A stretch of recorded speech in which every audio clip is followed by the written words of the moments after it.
Everybody, welcome back to TAZS's Wig Closet at Wig Studio One, here to empower and inspire your wig journey. Today we're going to talk about a style that I have reviewed recently. This is the Belle Tress CALIENTE in the color Butterbeer Blonde. I have it in another color. We're going to do an unboxing of that. But I do want to do some comparisons because there are some things that I've realized about this style since that review that I want to share with you today. Coming up. I purchased the featured wig styles with my own funds. You can find them at Wig Studio One. If you go below the video and expand the description box, I'll put a link there. All you have to do is click on that link. It'll take you out to the Wig Studio One website. It'll show you all of the colors that this comes in. It'll show you the pricing, and you can order directly from there if you like. If you have any questions for us, please reach out to support@wigstudio1.com. So this is Caliente Hand-Tied. They have taken several of their most popular styles and created a hand-tied version for them. And what I'm noticing across the board is about a $200 difference in price between the regular version and the hand-tied version. So I did my best to describe each of the styles so that you could make a good informed decision about which one you wanted to purchase. I feel like the hand-tied is just my cup of tea personally. I don't wear the same wig every single day. So therefore, they're probably going to last me a little bit longer. So an investment into a hand-tied style for me, it really, really works. Now there's more to it than that. We talked about it being a better fit for me, and a better fit makes a huge difference in my world where I always struggle to get a secure fit. The other reason is the natural appeal of it. I like knowing that, you know, I can reach up there and style and touch this wig. It just feels like natural hair to me, including, you know, it just feels like I'm rubbing my scalp a lot of the time. It's such a natural looking style. On the hand-tied caps, you will also find an ear-to-ear lace front. And that lace front wraps around the ear tab. And I'll show it to you when we open it up, this new color.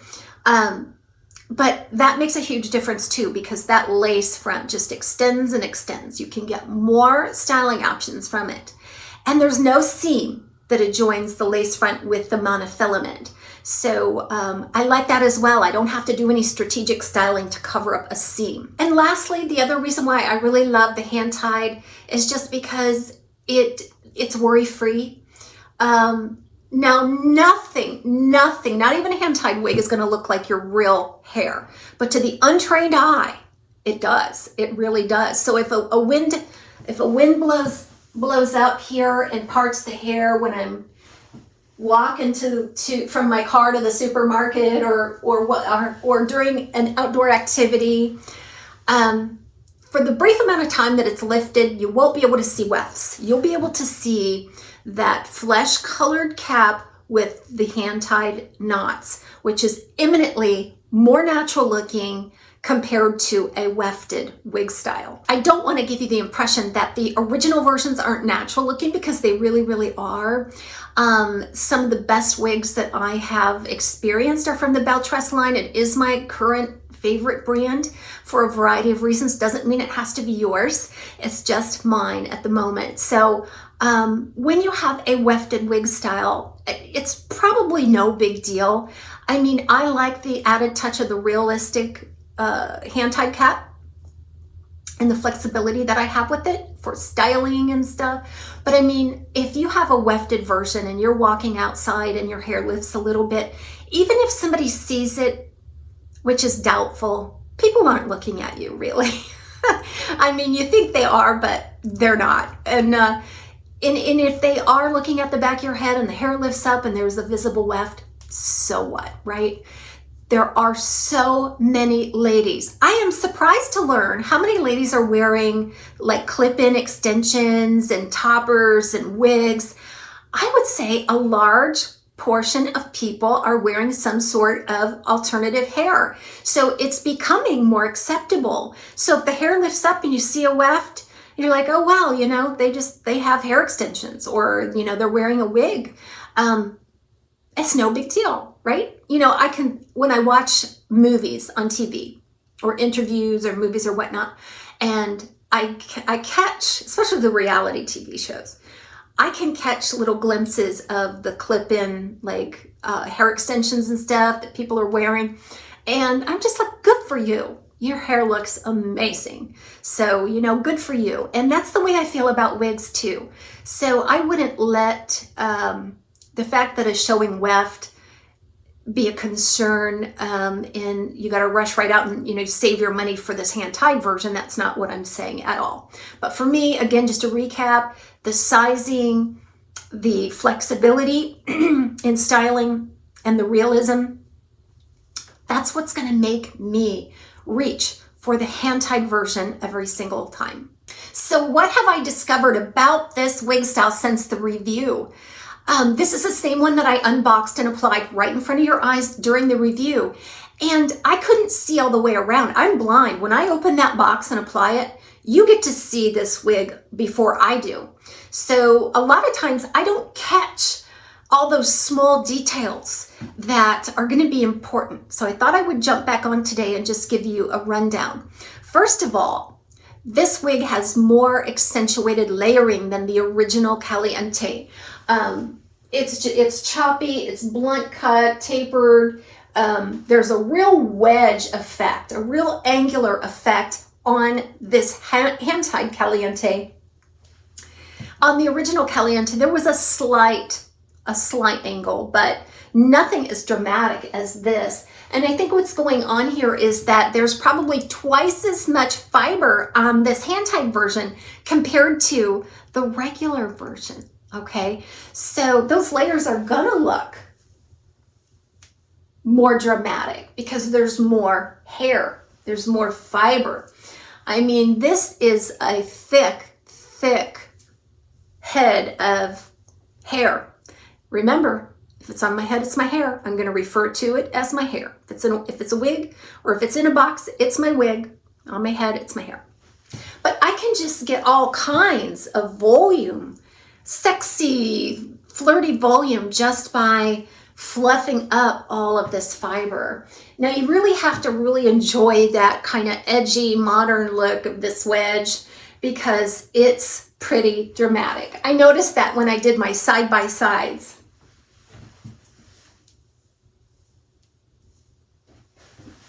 So you're going to have to like that about the hand-tied version versus the original. So let's go ahead and unbox my next Caliente hand-tied so we can see if this is consistent between the two. Because so often you can see variances in wigs. I get one that has lesser density than another. The layering might be slightly different. There's always the chance that that can happen. So let's take a look. So this is Caliente hand-tied in Cream Soda Blonde. Now I chose Cream Soda Blonde because many of you wanted to know if this came in a platinum or an unrooted blonde, and it does. We've got the Cream Soda Blonde here. So this is the Butterbeer Blonde, and I've often compared the Cream Soda Blonde is like an unrooted version of Butterbeer Blonde. It's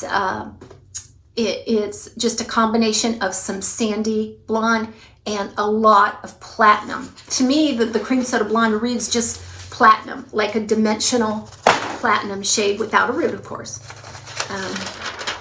And when you add in the root, there's a little bit more depth and dimension. So it changes the color a little bit.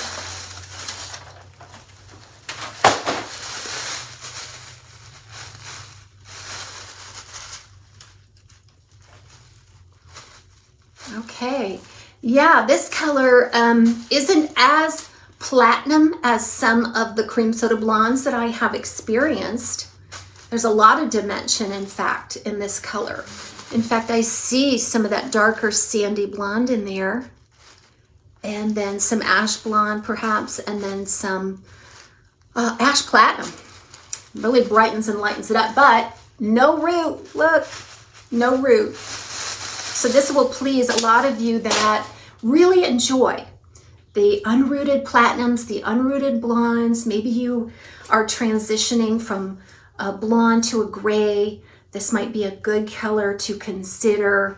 Any platinum really would.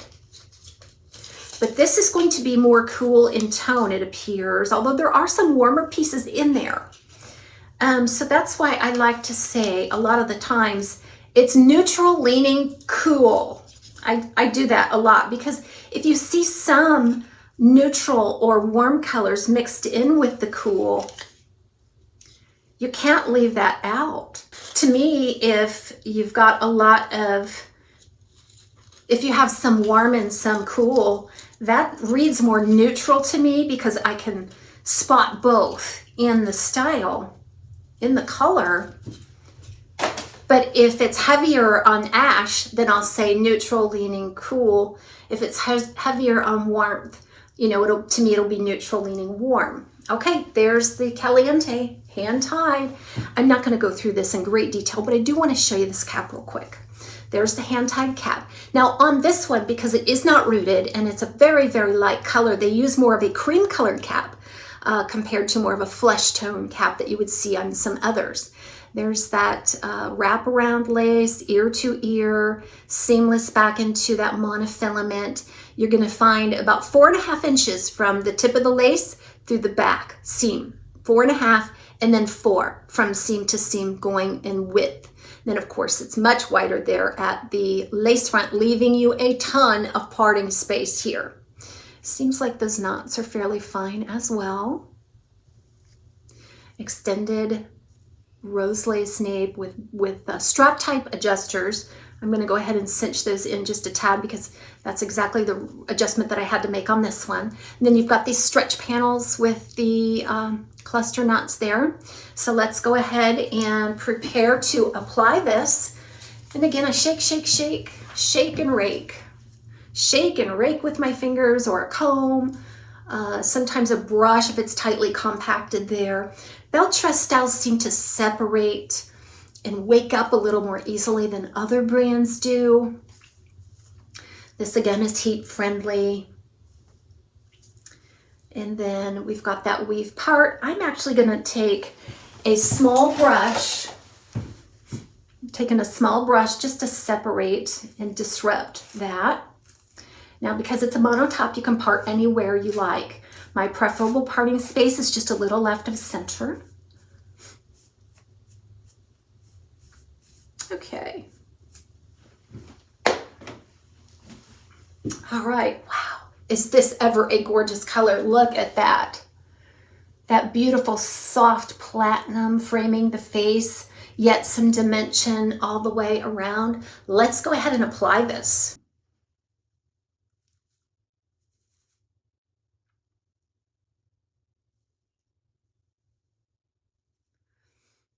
Swirling on the monofilament there just to further wake it up so that I can have my way with the front. You have to command your wig. You have to be in control of the wig or the wig will be in control of you. We don't want that. That's where the disappointment comes in. Okay. Right away, the fit's the same. It's more average than the more average large of the original. But wow, a lot of hair, guys. I mean, I could make a 1.5 inch diameter ponytail on either side. That's how much fiber there is here. I can tell that I need to work around the face a little. There's a lot of variance in the Calientes that I have seen in terms of curl pattern, especially how it lays around the face. Some people get a really nice curly one, and then the next one you get might be a little more limp around the face, but you can fix all of that. So the first thing I do is I just get that parting space exactly where I want it.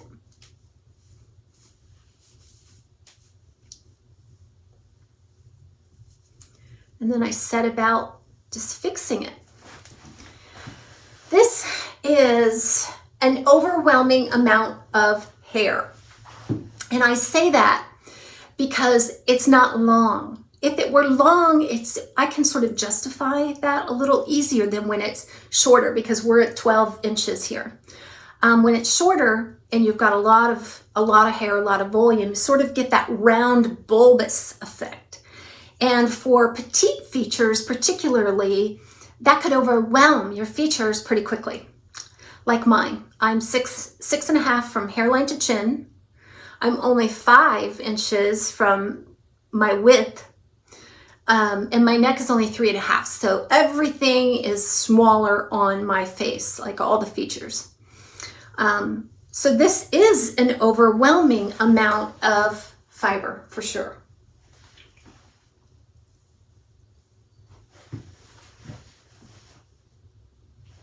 Let's take a look at the lace. There's that ear-to-ear lace. Wow. So they bring that ash platinum right up to that lace front. Gorgeous, gorgeous. So you can just start to see my widow's peak peeking through that lace there.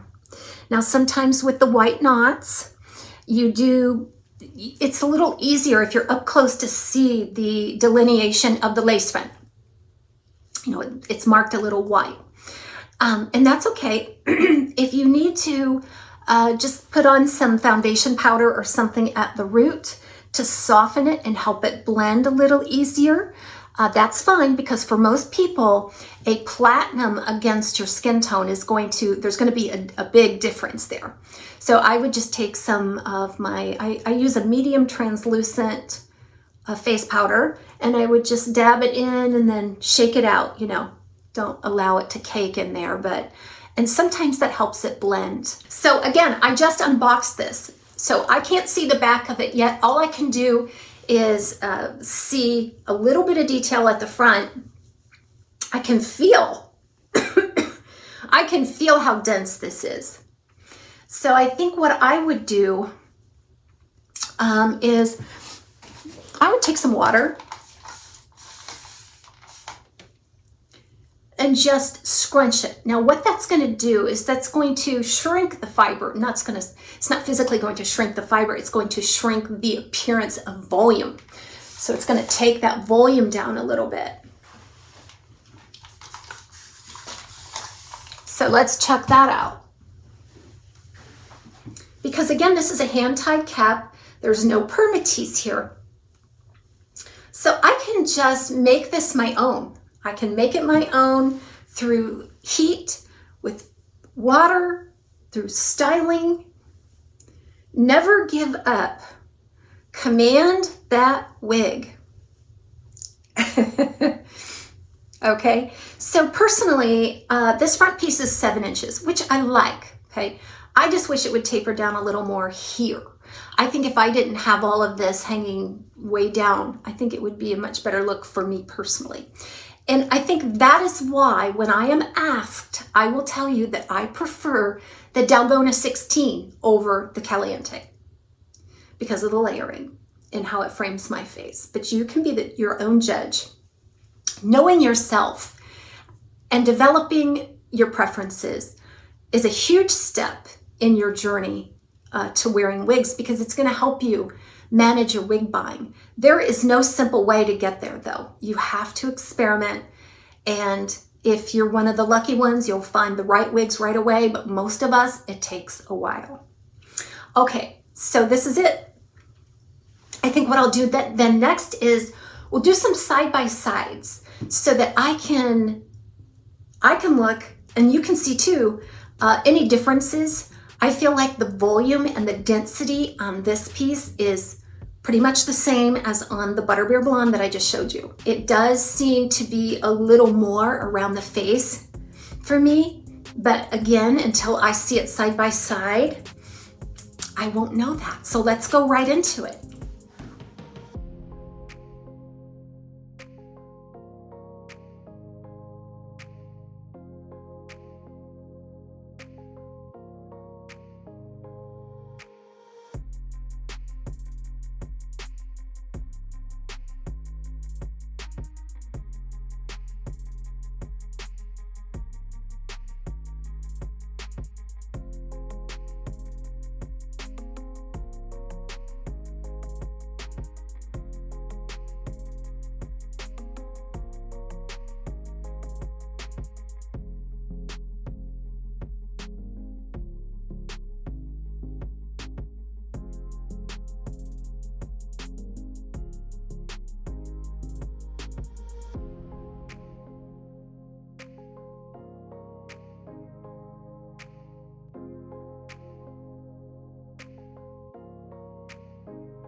Okay, so today we unboxed, discussed thoroughly the Caliente hand-tied and the reasons why I prefer the hand-tied version. We talked about the difference in cost and what may make the difference for you. I hope you enjoyed today's video. Stay tuned. We'll see you again soon on TAZSWIG Closet at Wig Studio 1.